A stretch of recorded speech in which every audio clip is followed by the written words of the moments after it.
Welcome back to my channel. Welcome back to Nikki Loves Locks. If you're new here or you've recently joined, like a few people have, I want to say an absolutely humongously thank you, big thank you from me for joining my channel.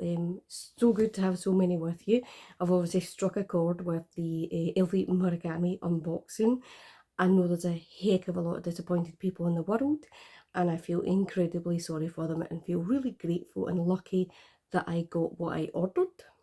Today I have a slightly different unboxing. It is a bag. It's not a bag I saw coming. Wasn't aware this was coming out as a limited edition. So yeah, bit of an unusual one. Really big box, as you can see, hiding my address from you. But you know it's in the UK. If it helps, it has yellow inside. Some of you may be like, I know that yellow. But anyway, let's crack on and see what's inside this.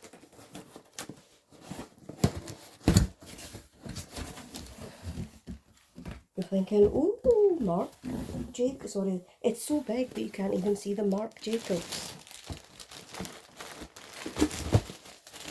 Oh, it's different than what I thought it was going to be.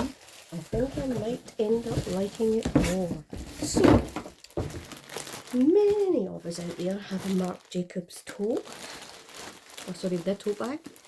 I think it's one of the cleverest ideas of a designer in a while is to do bags of this style that are just simple, beautiful colours, a variety of fabrics. So you've obviously got your fabric, you've got some more terry type ones, you've got leather, there's now some nylon ones as well.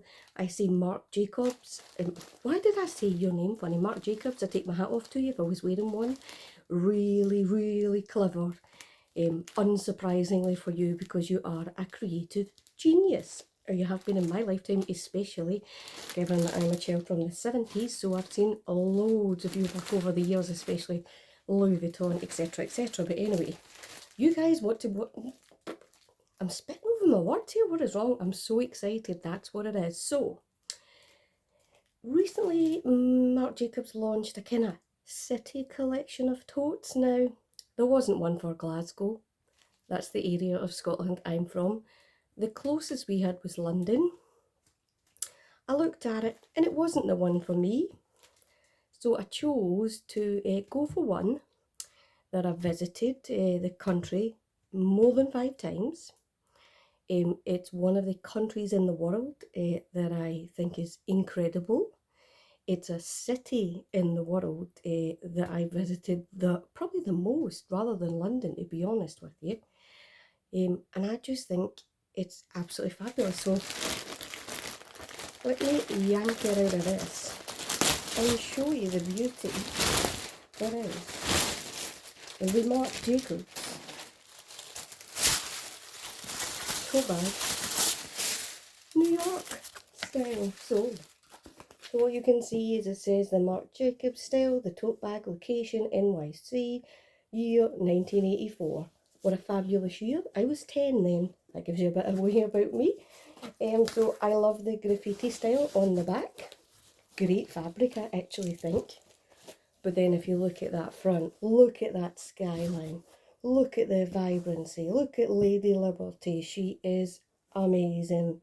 I've been to see her very close. Absolutely loved it. I just think this as a bag is sensational. It's not leather, but I do not care. Inside we have, in paper, a Marc Jacobs dust bag. I love the style of these as well. Just phenomenal. Let's just say it, he knows what he's doing. He is one clever designer. And can I also say, I kind of love his Instagram. His nails are sensational, but I do have to wonder, how does he do some practical things that the rest of us would take for granted with the length of those nails? So, also comes with a cross body strap. Sorry, I nearly dropped it.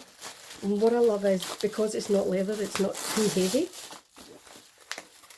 Because let's be honest, if you can fit your laptop or whatever, you might want to use one of these. But if it's leather, that's just adding to the weight of it again. feel like it's Christmas again. Anyone else missing Christmas? Is that just me? I miss the sparkly lights. I miss that people can generally be nicer. But anyway, enough of that. Here is the strap. So a really good black web strap. I think you could use that on multiple other bags. It's adjustable. It's removable, so I can do loads. It's got your bog standard stuff inside, which may be slightly difficult to see, but you've got your Marc Jacobs here underneath the zip. That's like a little, oh, okay. The little thing came off the zip, but look, I fixed it because it obviously comes off. So you've got inside here, if you can see, you've got your little zip compartment, you've got your little Marc Jacobs piece in here. You know, you've got other bits that are still covered up, but for me, this was a deal breaker because it was New York. You know, why would you not want New York? And I kind of love both sides. This is probably going to fit my work laptop, so I may use it for work at times. But if I've got a bottle of water in there, I'm not going to be worried that it's going to ruin the bag, because the bag can dry. I just love it. Love, love, love, love, love. Now, other locations that he had bags for, I want to say Tokyo, maybe Miami. I do vividly remember there being like a kind of sunny, beachy holiday type one, and I was thinking, that's a beach vibe, it's so nice. But for these, you can literally use them for any purpose, and that's why the world has gone crazy and still continues to be crazy over these. I love this as well, the fact that you've got lots of different parts here.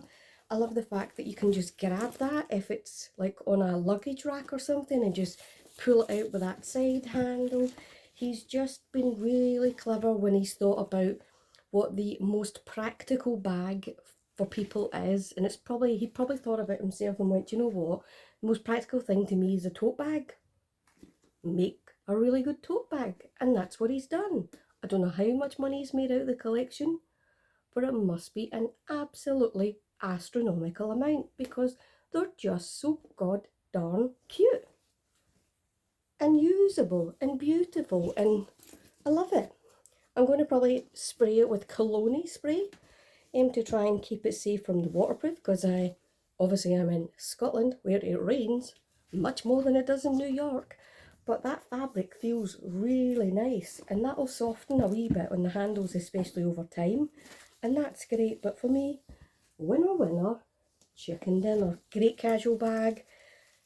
Yeah, it's absolutely perfect. I really could not be happier with it. Now, if I think back, Marc Jacobs probably first came in my life, I don't know when, quite a long time ago. I fell in love with him as when he was creating stuff at Louis Vuitton. I just thought, wow, the man's a genius. He knows what he's doing. That looks fabulous. I've then followed his career, and we've had some wonderful perfume collections from back in the day. I also love, he done a huge range of bags and other goods with like cartoon girl designs on them. Some of them she looked almost like a bit of a sailor hat on and things like that. I've still got maybe one or two of those kicking about somewhere. I'll need to dig them out at some point, but for me, I say it all the time on this channel, I like bags that are a bit quirky, they've got a bit of life, a bit of character, a bit of fun. So for me, that's why I've always liked Marc Jacobs bags. I'm sure I had a Stam back in the day as well, along with probably half of the world, because it was one of the most iconic bags in those days. And I definitely bought another Marc Jacobs crossbody in a kind of blue colour, maybe a utility bag. I can't remember the name of it, but I bought it in, I want to say Century 21, but not the one that's really downtown, near to where the 9/11 memorial is. Not that one, another one, not Washington Square Park. I'll remember exactly where it was at some point, but yeah, bought that there the last time I went to New York with my mum and my sister, their first visit. it's a city that I absolutely love. So for me, I couldn't possibly resist the urge to buy a Marc Jacobs New York City tote bag. First, I will tell you a little bit of my backstory with my love of New York. First year I went was actually the year after 9/11, and I admired the New Yorkers' spirit in how they dealt with what a horrible thing happened and all of the people who died there. But it also made me sit up and go, I won't let my life be dictated by that. It's a city I want to go to. I'm going, and I went the very next year. It was a very sombre place to be. The pound certainly got a lot more for the dollar back in those days. I realised that it was the shopping mecca of the world, never mind how fabulous their musicals were. Every year I've been back since. I've been back with hubby quite a few times now. He didn't come with me that time. That was so long ago that I wasn't even with him at that point. So that was well over 20 years ago. The first time I went with him, we went and seen some fantastic shows. Probably standouts would be seeing Elf on Broadway before Christmas was sensational. It had Norm from Cheers as Santa Claus. It was just absolutely amazing. We also had the distinct pleasure of seeing Kristen Chenoweth, an absolute hero of mine, on Broadway as well in Promises, Promises, based on the film The Apartment. And it features a lot of Burt Bacharach music.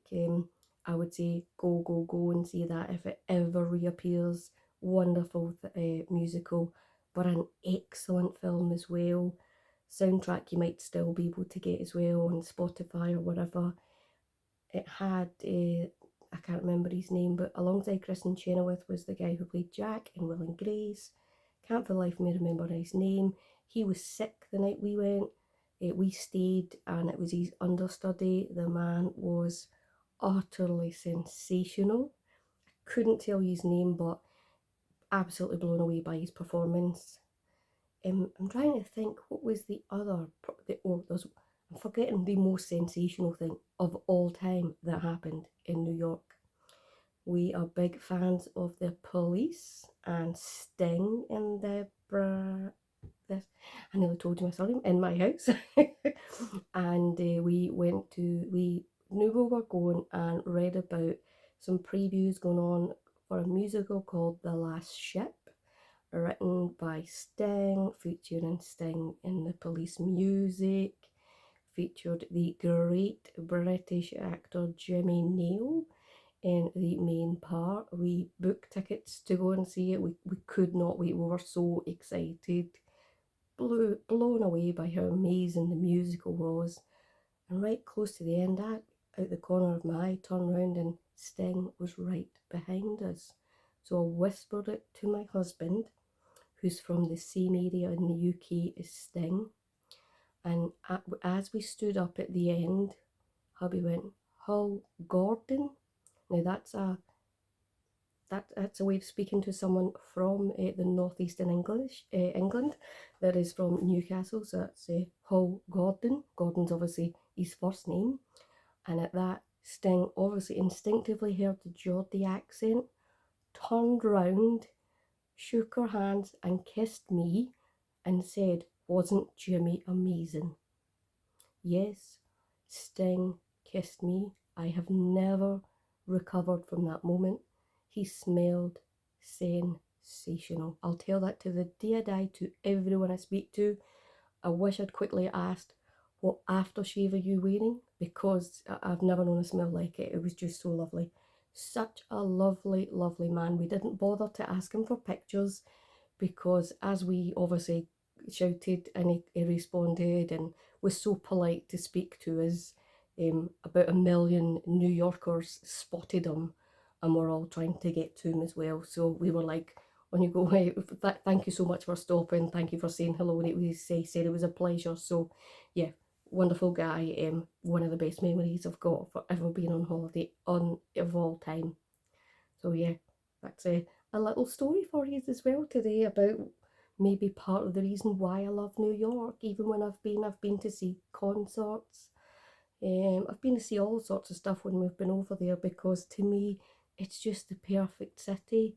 I love the fact that if it's all too much and you're in central New York, you can just stroll around to Central Park and just chill out, or you could go to Washington Square Park, equally beautiful.